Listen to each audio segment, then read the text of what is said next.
Alrighty, thank you so much for your time. I'm excited to be here to talk with you all today.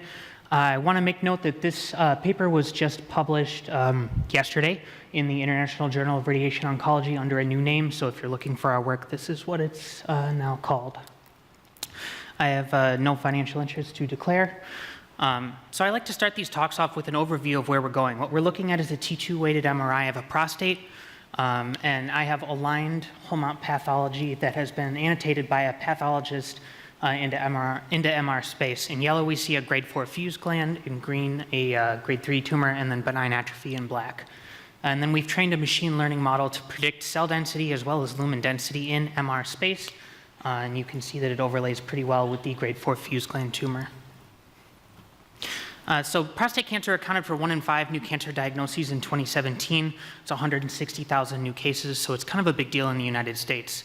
We have a relatively low mortality. However, the treatment is invasive and can affect the patient's quality of life. There's sensitive organs nearby. The urethra runs through the prostate, so damaging or removing the prostate can actually cause problems. So it's still an issue even if it's not causing as many deaths as something like glioblastoma. We're predicting that the clinical standard of care will shift towards multiparametric MRI-guided biopsy as a result of the PROMISE study that was published just a couple of weeks ago. This study compared the transrectal ultrasound biopsy to MR-guided biopsy and showed that you could hit the tumor more frequently with fewer cores. So radiologists will be required to read a larger caseload of prostate scans. And in general, we see a trend of overcalling where grade 3 tumors will be called as high-grade tumors, leading to patients undergoing unnecessary and invasive procedures. So there's an acute clinical need for prostate cancer detection tools to increase radiologist efficiency and aid in distinguishing low-grade from high-grade tumors to minimize these invasive procedures. So we hypothesized that microstructural changes would be reflected macroscopically and that prostate cancer would be defined in a probability density function across the patient population. Essentially, the technique will generalize, and that by aligning histology and MRI, we can predict cellular characteristics using only MRI values.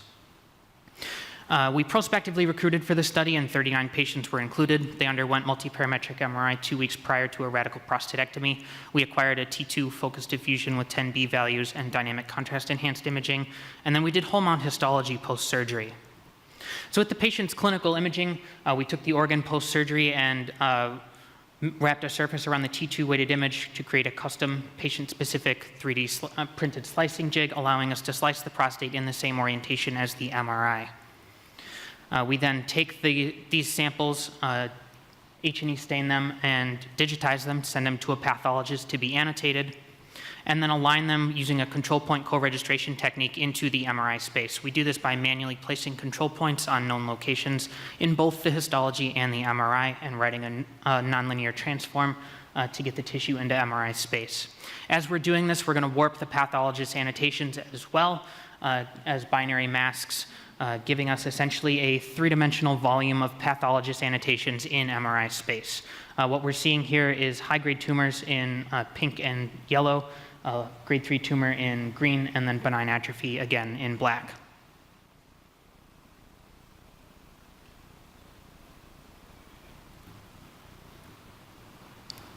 So we did some segmentation on the whole mount prostate histology prior to warping.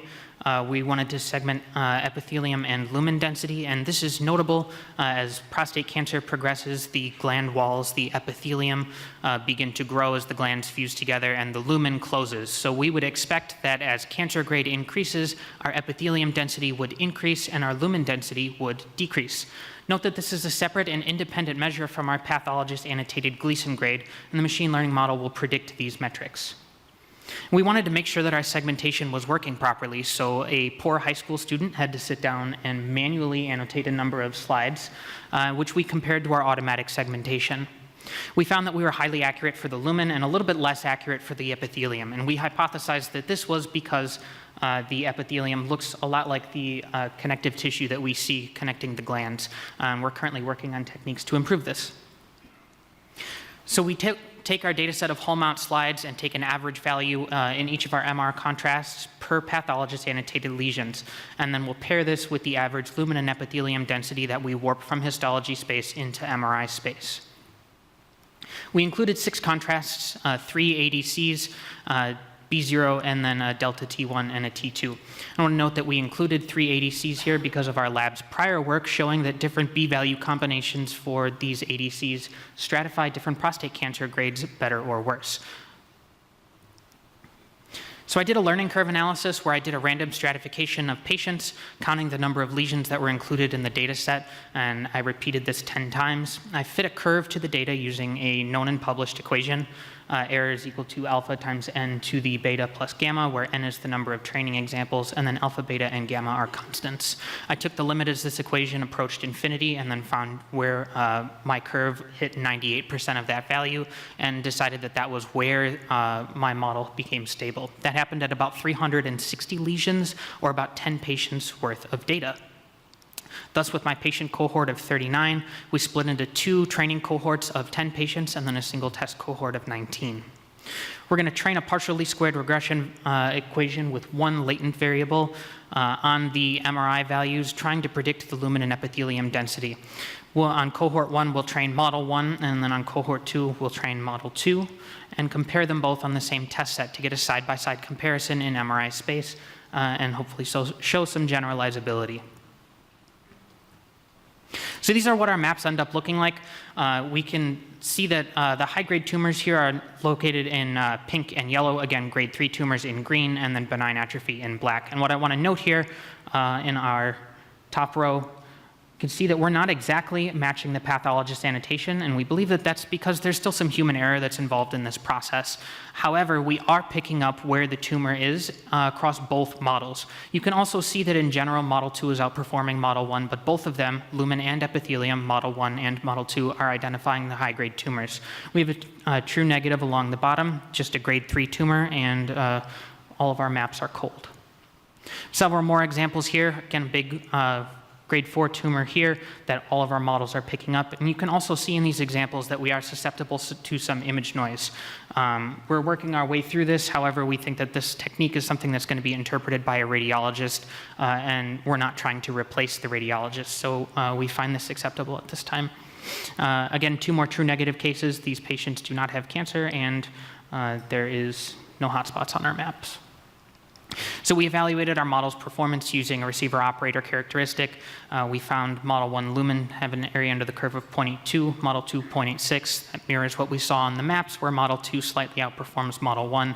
Epithelium did a little bit worse, 0.76 and 0.78. So we've created 2 new image contrasts that are capable of differentiating high-grade prostate cancer from grade 3 and normal tissue. We only use standard clinical imaging and the B2000 image, so this would be fairly easy to implement in the clinic. We're currently working on planning a reader study and a biopsy guidance clinical trial, and we're hoping to get that underway in the next year. Thank you so much for your time.